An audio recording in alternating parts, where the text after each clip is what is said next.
How many of you are ready to sort of stretch your arms for a minute and sort of get out of here soon? I know it's going a little long, so before I get started, and I will try to go through mine as quickly as possible, I thought I would give you guys a little bit of a sugar burst, because I think I see some heads starting to drop and some eyelids starting to droop a little bit. So can anybody tell me their finance contact at UCEAP? Anyone raise their hand? First one I saw? All right, you catch that? Oh, who can tell me their program advisor or specialist at UCEAP? Let's see, I think I saw his first. Can you catch this? Perfect. Oh, I'm sorry. Now I'm abusing students, I'm sorry. And maybe I can have one of our advisors come up here and pass out some more. But for now, I'll go ahead and get started before I injure anybody else. I'm sorry, Patrick. No, I'm embarrassed. I'm going to go over a little bit of personal finance while you're abroad, some tips that you can take with you to sort of help plan it out a little bit. How many of you are a little bit concerned about the cost of studying abroad, either the program costs or living abroad? Okay, that's a good sign. You should be a little bit concerned because it's different than what you're used to. And sort of already being aware of that means you can plan a little bit better. You can look forward and sort of plan out a bit of a budget and hopefully stay within that budget and not have to worry about financial stress while you're abroad because you have plenty of other things to be involved with and looking into and discovering. So a couple things you should do before you leave. Understand your student budget. I can't stress that enough. Know what you pay to UC, know what you pay for housing, know what's coming sort of out of your personal budget. You'll find those budget worksheets on the UCEAP website when you log in through the participants portal. If you have trouble finding it, let us know. We'll show you where it is. I don't know that all of them are updated and posted yet, but they will be soon. The top section is always going to be what you pay to UC, and the second section is going to be what's estimated personal expenses. This is included in your financial aid sort of packaging and everything, but those expenses like your airfare usually, sometimes housing, sometimes meals, depending on your program, might be something that you're expected to pay either with your financial aid money or out of your own pocket. So you'll want to know what exactly you're supposed to pay and when. We've had students on certain programs that their housing payments were sort of dispersed through the semester, and they sort of forgot that they had a last payment due before they left their program and had spent a lot of their money. Don't let that happen to you. Know what's due, know when it's due, and know where to pay it. Planning ahead is always going to help you out with that. Let's see. You'll want to sort of start saving money for the trip. Make a savings plan now. You've all got at least a few weeks, a couple months to go ahead and plan. It doesn't hurt to sort of stash a little bit away as you go. Every little bit will help. A little bit from each paycheck, just sort of stash it away if you work. Sort of make arrangements. Maybe mom and dad are helping you out. See if they can start stashing a little bit away to help you out with that. Research the cost. Know what the cost of living for your country or your city will be. Is it more expensive? Is it less expensive? Look at the local currency. What are the exchange rates? There are tons of currency exchange rate websites out there. One I use a lot is either xe.com or Oanda, which is oanda.com. There are plenty. You can just Google it. Keep track of how the dollar fares in your host country. Look at the costs of using your money abroad. This is a big thing. Talk to your bank or your credit card company now. What are they going to charge you to use your Visa card or your American Express abroad? What are they going to charge you at an ATM to withdraw money in a foreign currency? Talk to them. You also need to let them know that you are traveling and when, because it's really inconvenient when you're going out to dinner for a night with your friends in England and all of a sudden your card doesn't work because they think that someone's stolen it. Keep their 1-800, your 24-hour number with you at all times, because even if you tell them, all their systems don't necessarily communicate and they might turn it off anyway. So just be prepared for that and let them know, no, it's really me. I'm here. I'm living here now until this month. Don't shut it off. So you want to go ahead and let them know that. Look into the baggage fees for your airline. Bringing baggage abroad is expensive now. They're limiting exactly what you can take with you, so you want to make sure that you're aware. If I take these 3 giant trunks because I want every piece of clothing I've ever owned to go with me, you're going to pay for it, and it's probably not worth it. Pack less than you think you need. I can't stress that enough. And also, typically, our students abroad, by the time they get done with their program, those clothes are just sort of worn and everything. So you probably don't want to bring that favorite dress or that favorite jacket because it might get a little bit more worn than it would here in the US. And then it won't be any good by the time you get back, and that's a pity. You might consider buying a luggage scale. They're usually not too expensive, and then you can weigh your baggage and see, am I under the limit or not, so you don't get to the airport and get slapped with, what are they, like $50 now for an extra baggage or overweight fee. No one wants to pay that. It's money right down the drain that you can prevent by sort of planning ahead, packing light. Remember that you're not moving your entire life abroad. Yes, maybe you're going for a full year and you think, well, I'm not coming home. I need everything that I would need here for the whole year. You don't. You're staying there for temporary time. You don't need, every family photo in the frame to go into your suitcase. You don't need every coat you've ever owned. Try and keep it light. Most of the time you'll be able to get something you absolutely have to have once you're there if you needed. Talk to returnees and find out what they actually used and what they didn't, what they wish they didn't have. They're a great resource. Some students opt to ship things before they go. It's usually not worth it if you have to do that.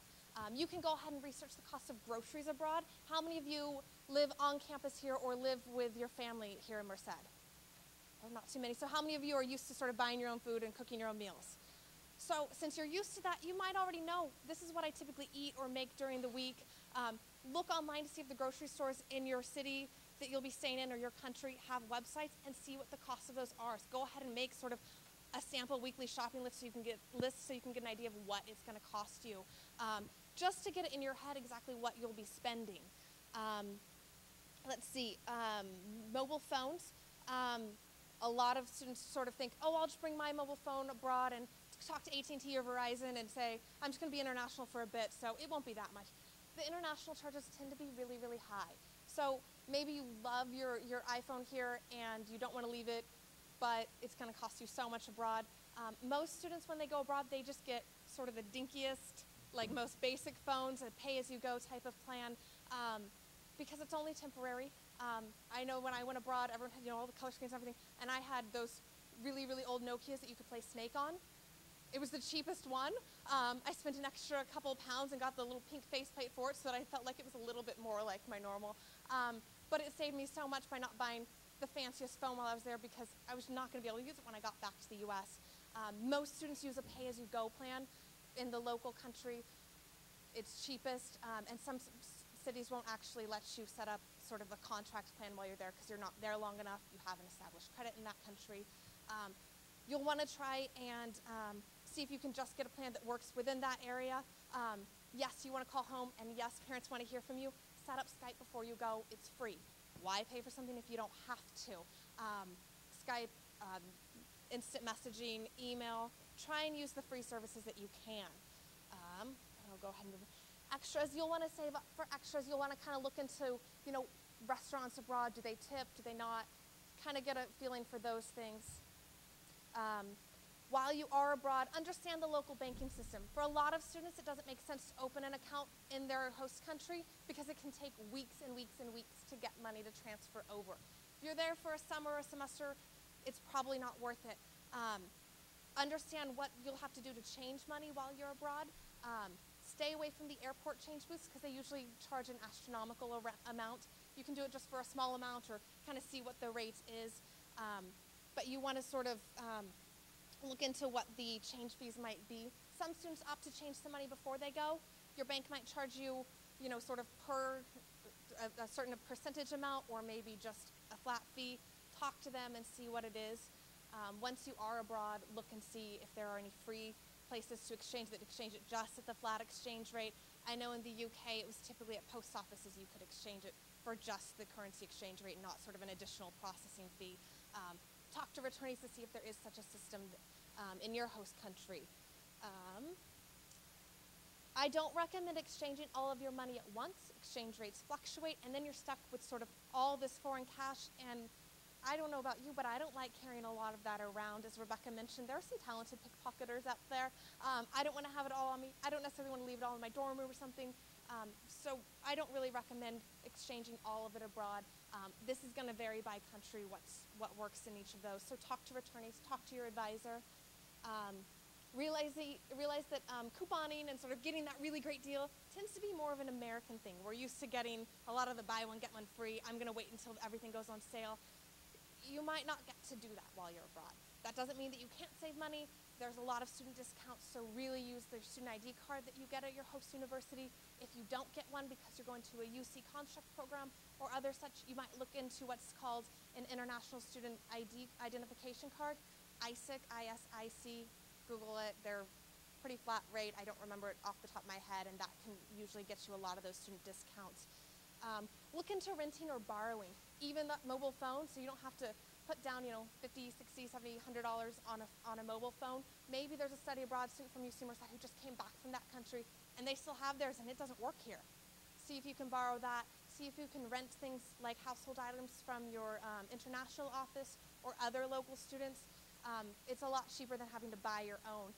Even some dormitories abroad will actually rent sort of the bed linen package. They're clean, they wash them, don't worry. But it's a lot cheaper than sort of going out, let me buy, I have to have 4 pillows and a duvet and 5 sheet sets. That adds up, and you're just gonna get rid of it at the end of the year because you're not gonna wanna pack it and take it home. So try to save money in those ways. Again, with keeping in touch, utilize the free services that you have. You'll have access to wireless or to just broadband internet or something. Use Skype to call home, set up a certain time so you know your parents will be at their computer and sort of work it out that way, or friends or anything. It works a lot better than sort of trying to call on your mobile phone from that country because those international calling charges are also going to exist. Of course, we want you to go and have fun and not just be worried about, pinching pennies or pence or whatever the local currency is. So try and look for ways that you can immerse yourself in the culture that aren't going to cost you a ton. You don't have to buy into those super guided tours that, you ride on the bus all around town and you have some guide pointing to things and telling you what they are. Go out and walk and find it out and see it for yourself. Getting around on your own 2 feet is probably always going to be the cheapest method of transportation. So again, a reminder to pack comfortable shoes and be prepared to walk. And this way you actually get out into the local culture as well.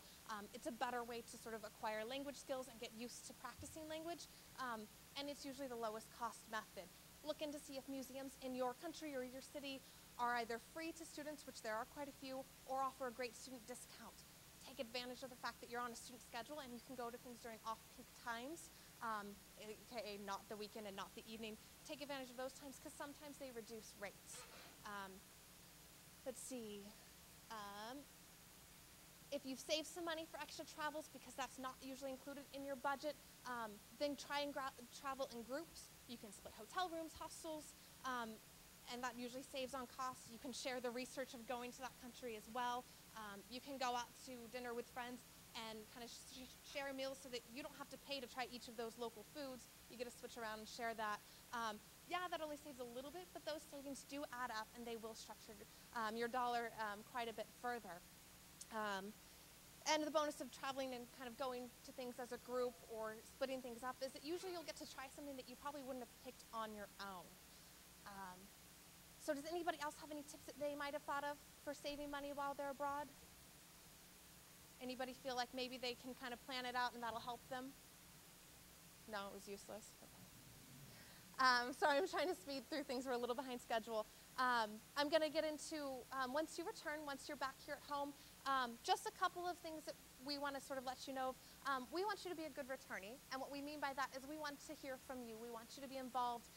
You guys are all getting ready to go abroad, and just imagine how useful it is for you to talk to someone who's just returned from a program. I hope to see all of you back here this time next year ready to talk to our students who are getting ready to go to your program, 2013, 2014. Share all of your knowledge and experiences, because we've all gone abroad, but for me at least it's been a number of years since I studied abroad, and things have changed, things have adapted, and I don't know all of the new things to do, but I'd like to learn from you. Get involved with International Education Week. It's usually the second or third week in November every year. We put on events. We like to do reentry events. You can buddy with an international student who's going to be in the same shoes that you were in your host country here at UC Merced, and you can show them around, show them the ropes. Join the International Student Association. You can come into our office to find out about that. And then you can include your study abroad experience on your resume. It's a great addition. It shows future employers that you were willing to kind of go outside of your normal bubble, that you were willing to try something new. You've got intercultural communication skills, possibly language skills, and that you're able to work through and conquer challenges. So make sure to include that. You can come into our office or go to the Career Center to sort of learn how to incorporate that in your resume, because many of you will be nearing graduation once you return, and why not highlight that great choice? If you find yourself a little bit bitten by the travel bug and you just can't wait to go back, look into graduate schools abroad, teaching English abroad, the Peace Corps, and you can really sort of look at what your next step to go back abroad might be. Most of these will take a lot of planning, so make sure to start looking into the requirements and application process early. But those are some ways you can sort of perpetuate your study abroad experience and turn it into an international career. I hope I didn't speak too fast, but any questions now? All right, I'll hand it over to Rebecca, who's going to talk a little bit about information for our study abroad parents. And those of you who don't have parents here, please share it with yours.